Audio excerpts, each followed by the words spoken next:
Greetings, Clara guys and gals. In this video, I thought I'd do a little follow-up on the reed finishing demonstration that I did last, and discuss something that's very, very, very important to help you really understand it in a more thorough way, and that is what I call the dynamic range response test. Most of you know the dynamic range response test as the side-to-side test. The dynamic range response test is really not the side-to-side test. It superficially looks like it is, but it's a much, much more highly refined version of that side-to-side test to help you evaluate the reed and get an objective picture of how the left and right sides of the reed are actually vibrating on the mouthpiece facing. As I mentioned before, the left and right ears of the reed and sides are a lot like stereo speakers. And when the reed is unbalanced, then that's analogous to stereo speakers being out of phase. And I don't know if you've ever heard that before, but it really is terrible. But when you bring the reed into phase, if you bring the speakers into phase, then all of a sudden the sound is clearer, it's more resonant, it's fuller, and it carries more because the sounds and the responses of the side to side of the ears are not canceling one another.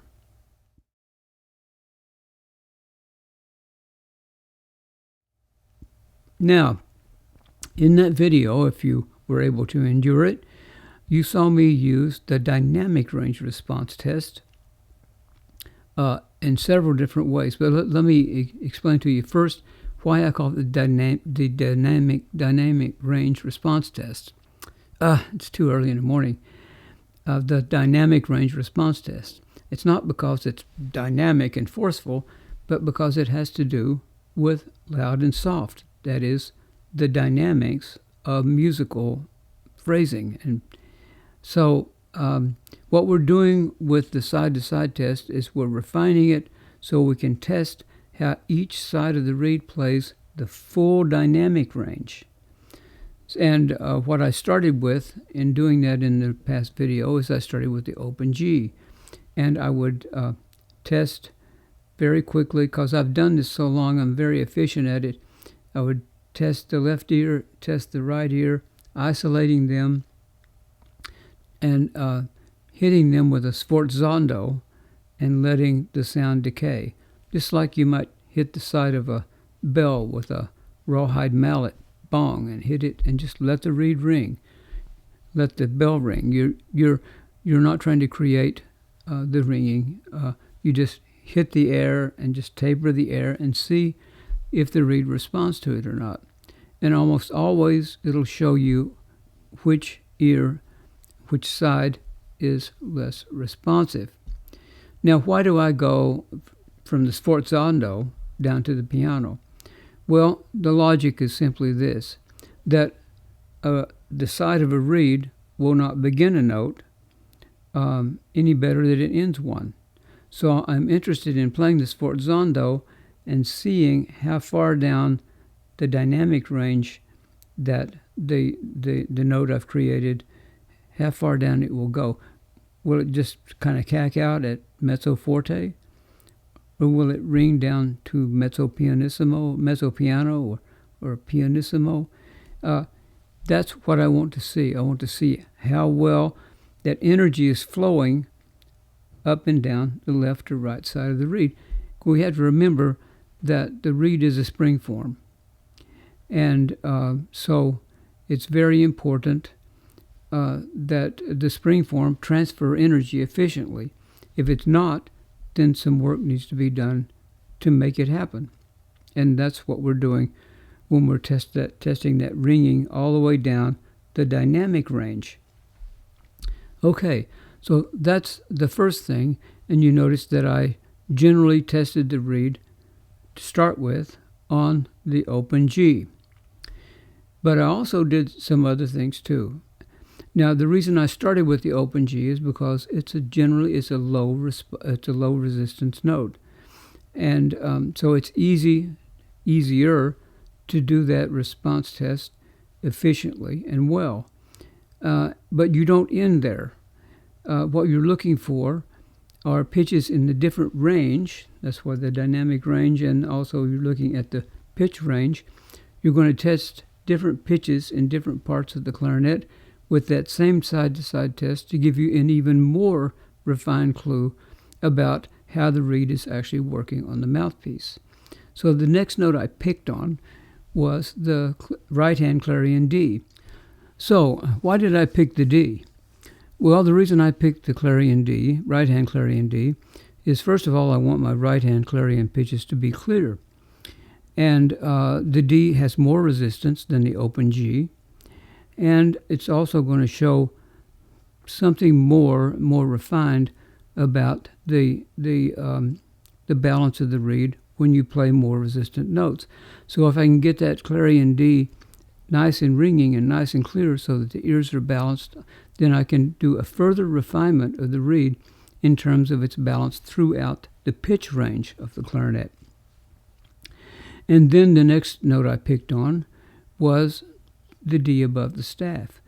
Now, what I'm checking in a D above the staff by doing this refined side-to-side test is I'm checking on how well the reed actually balances on the mouthpiece in just that little part right up in there.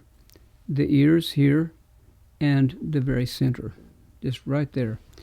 And you're not going to see that because, anyway, the camera settings won't focus on that. But you get the idea.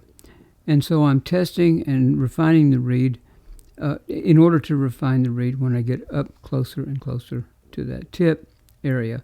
So if I can get the high D to ring left and right ear the same and feel the same resistance and the same response, if I can get my right hand clarion D ring and have the right resistance and all that from side to side, and then my open G, I'm pretty close to having a reed that's very well balanced.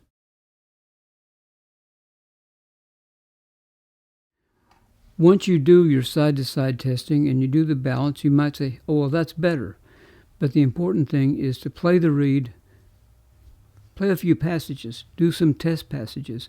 So you really need some special passages that are dear to you, that you find challenging or difficult, that mainly have to do with sensitive dynamic control and response throughout the registers. I have a few. I'm sure you've heard me, if you've heard any of these videos, you've heard me do those ad nauseum. But those are challenging passages that are difficult to play with a great deal of consistency. That's why I played them over and over again when I have played them in the past videos, because I wanted to show the consistency of response that you get when the reed actually plays well.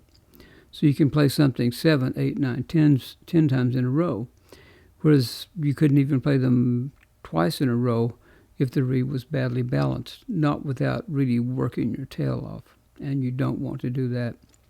So those are some things I hope that will be helpful to you in understanding the dynamic range response test. Now, there is one other thing in refining the test that's really important, and then we'll try to close with that, and that is to do the dynamic response test in a series of what I call puff tests, and it has nothing to do with drugs, okay? The puff test has to do with short bursts of different degrees of energy from the air. So originally you play the sforzando, the like that with your air, but then when you want to test in a more refined way how a particular note responds to the air on a particular side, left or right side of the reed, what you do is you refine that from, instead of some sforzando to pianissimo, you're going to go now from, say, forte to pianissimo, or forte to piano, and then mezzo forte, and then piano, mezzo piano, to pianissimo. So to see how sensitively the left or right ear responds. Again, those things are really great clues to help you refine the reed so you can play with the maximum amount of security and the maximum amount of comfort when you actually go to perform. And you should be playing on reeds, by the way, that play really well when you practice, because reeds that are badly balanced, even by degrees, are going to really skew your habits, your playing habits, and they can completely shipwreck your tone production altogether. That's why it's so important that your equipment be acoustically efficient. So, and acoustically efficient, I've actually defined that in other videos, but briefly, an acoustically efficient setup, that is the tip of the mouthpiece to the bell, will enable you to play low, high, and loud and soft, which is actually all you do on the clarinet. Doesn't matter whether the note's short or long, whatever. It's either low, high, or loud and soft, and loud or soft. So, anyway, work on that response test. It's not a given. I find most players have no clue how to do this. So you have to practice it, because it's your primary means of diagnosing the reed. And if you can't actually perform it to get an objective view of the reed, then when you put that reed down on the glass to work on it, you're just guessing. And that always ends in catastrophe. I don't always say always, but if you get a good reed, it's an accident. I don't want you to be working on reeds and finally finding one reed out of 6 or 7 after you've ruined them all, to say, hey, I got one reed. No, you should be able to improve every reed that you work on. And most of them you should be able to make workable so that they play with a great deal of refinement, enough refinement so that you can use them happily in practice without ruining what you're doing behind your nose.